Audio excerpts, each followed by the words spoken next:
Sindhanur police ಉಪವಿಭಾಗದ ವತಿಯಿಂದಾಗಿ ನಗರದ town ಹಾಲ್ನಲ್ಲಿ ಸೈಬರ್ ಅಪರಾಧಗಳ ಮಾಸಾಚರಣೆ ಕಾರ್ಯಕ್ರಮ ಹಮ್ಮಿಕೊಳ್ಳಲಾಗಿತ್ತು. ಈ ಕಾರ್ಯಕ್ರಮ ಉದ್ಘಾಟಿಸಿ ಮಾತನಾಡಿದಂತಹ ಜಿಲ್ಲಾ ಪೊಲೀಸ್ ವರಿಷ್ಠಾಧಿಕಾರಿ ಎಂ ಪುಟ್ಟಮಾದಯ್ಯ, ಜನವರಿ 2025ರಿಂದ ಇಲ್ಲಿಯವರೆಗೆ ಅಪಘಾತದಲ್ಲಿ ಸುಮಾರು 262 ಜನ ತಮ್ಮ ಪ್ರಾಣ ಕಳೆದುಕೊಂಡಿದ್ದಾರೆ. ಪ್ರತಿದಿನ ವಾಹನಗಳ ಸಂಖ್ಯೆ ಹೆಚ್ಚಾಗ್ತಾ ಇದ್ದು ರಸ್ತೆಗಳು ಮಾತ್ರ ಕಿರಿದಾಗಿರುವಂಥದ್ದು ಈ ಸುರಕ್ಷತೆಗೆ ಪ್ರಮುಖ ಕಾರಣ ಆಗಿದೆ. ಅಸುರಕ್ಷತೆಗೆ ಪ್ರಮುಖ ಕಾರಣ ಆಗಿದೆ. ಇನ್ನು ಸೈಬರ್ ಅಧಿಕಾರಿಗಳು ನೇರವಾಗಿ ದರೋಡೆ ಮಾಡೋದಿಲ್ಲ, ಹಣದ ಆಸೆ, ಇತರ ಆಸೆಗಳನ್ನ ತೋರಿಸಿ ಜನರನ್ನ ವಂಚಿಸ್ತಾ ಇರುವಂತಹ ಪ್ರಕರಣ ಹೆಚ್ಚಾಗ್ತಿದೆ. ಅದರಲ್ಲೂ ವಿದ್ಯಾರ್ಥಿ ಯುವಜನರೇ ಸೈಬರ್ ಅಪರಾಧಗಳ ಕೈಗೆ ಸಿಕ್ಕಾಕೊಂಡು ಹಣವನ್ನ ಕಳೆದುಕೊಳ್ತಾ ಇರುವಂತದ್ದು ಹೆಚ್ಚಾಗಿದೆ. ಪ್ರತಿಯೊಬ್ಬರು ಕೂಡ OTP ಹಾಗೂ ಮೊಬೈಲ್ ಪಾಸ್ವರ್ಡ್, ATM ಪಾಸ್ವರ್ಡ್ಗಳನ್ನ ಯಾರಿಗೂ ಹೇಳದೆ ಗೌಪ್ಯವಾಗಿ ಇಡಬೇಕು ಅಂತ ಹೇಳಿ ಎಂ ಪುಟ್ಟಮಾದಯ್ಯ ತಿಳಿಸಿದ್ರು. ಈ ವೇಳೆ ಡಿವೈಎಸ್ಪಿ ಜಿ ಚಂದ್ರಶೇಖರ್, ತಹಸೀಲ್ದಾರ್ ಅರುಣ್ ದೇಸಾಯಿ, ತಾಲೂಕು ಪಂಚಾಯತಿ ಇಒ ಚಂದ್ರಶೇಖರ್, ಪೌರಾಯುಕ್ತ ಪಾಂಡುರಂಗ ಇಟ್ಟಿಗಿ ಸೇರಿದ ಹಾಗೆ ಪೊಲೀಸ್ ಅಧಿಕಾರಿಗಳು ಉಪಸ್ಥಿತರಾಗಿದ್ದರು.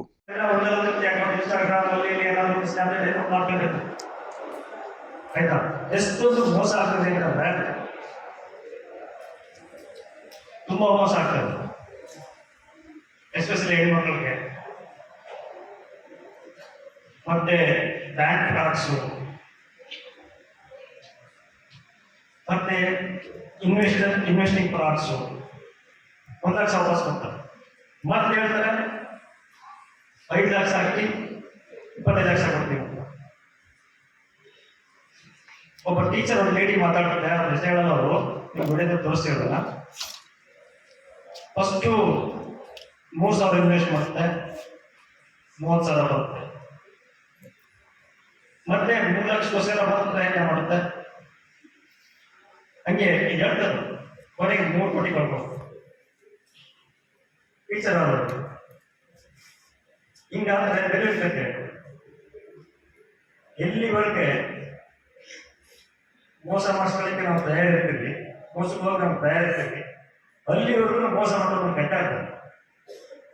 ಗೊತ್ತಾಗೋದಕ್ಕೆ ನಮ್ಗೆ ಗೊತ್ತಿದೆ.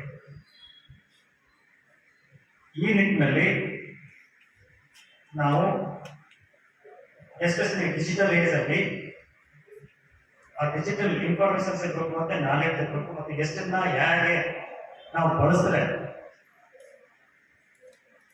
ಇಂಡಿವಿಜುವಲ್ಗೆ ಅನುಕೂಲ, ರಾಷ್ಟ್ರ ಮಟ್ಟದಲ್ಲಿ ಇದು ಹೇಗೆ ತನ್ನ ಇಂಪ್ಯಾಕ್ಟ್ ಮಾಡುತ್ತೆ ಅಂತ. ರೆಗ್ಯುಲರ್ ಪೇಪರ್ ನೋಡೋದು ಗೊತ್ತಿರುತ್ತೆ. ನಿನ್ನೆ ಆಸ್ಟ್ರೇಲಿಯಾ ದೇಶದಲ್ಲೂ ಒಂದು ಆದೇಶ ಮಾಡಿದ್ದಾರೆ ಆ ಸರ್ಕಾರ. ಏನು ಆದೇಶ ಅಂತಂದ್ರೆ, ಬಿಲೋ 16 ಇಯರ್ಸ್ ಯಾವುದೇ ಕಾರಣಕ್ಕೂ ಸೋಷಿಯಲ್ ಮೀಡಿಯಾಗೆ ಎಂಟರ್ ಆಗಬಾರ್ದು ಅಂತ. ಅದಕ್ಕೆ ಆ ದೇಶದ ಪ್ರಧಾನಿ ತುಂಬಾ ಹೆಮ್ಮೆಯಿಂದ ಹೇಳಿದ್ರು.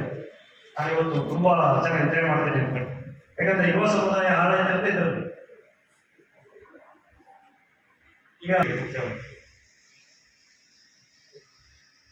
ಇವತ್ತಿನ ಒಂದು ಯುವ ಪೀಳಿಗೆಗೆ ಒಂದು ನೀರಿನ ಜೊತೆಯಲ್ಲಿ ಅಥವಾ ಭೂಮಿ ಮರಗಳ ಜೊತೆಯಲ್ಲಿ ನಾವು ಯಾರು ಹೋರಾಡಿದ್ದೇವೆ ಮಕ್ಕಳು. ಪ್ರಕೃತಿಗೆ ನಾವು ತುಂಬ ವಿರುದ್ಧವಾಗಿರ್ತೀವಿ. ಎಲ್ಲಿವರೆಗೆ ನಾವು ಪ್ರಕೃತಿ ಜೊತೆಲಿ ನಾವು ಪ್ರಯಾಣಿಸೋಣ, ನಮ್ಮ ಜರ್ನಿ ಇರಲ್ಲ, ಅಲ್ಲಿವರೆಗೂ ನಮ್ಗೆ ಅನಿಸ್ತದೆ. ನ್ಯೂಸ್ ಅಲರ್ಟ್, ನಿಮ್ಮಿಂದ ನಿಮಗಾಗಿ.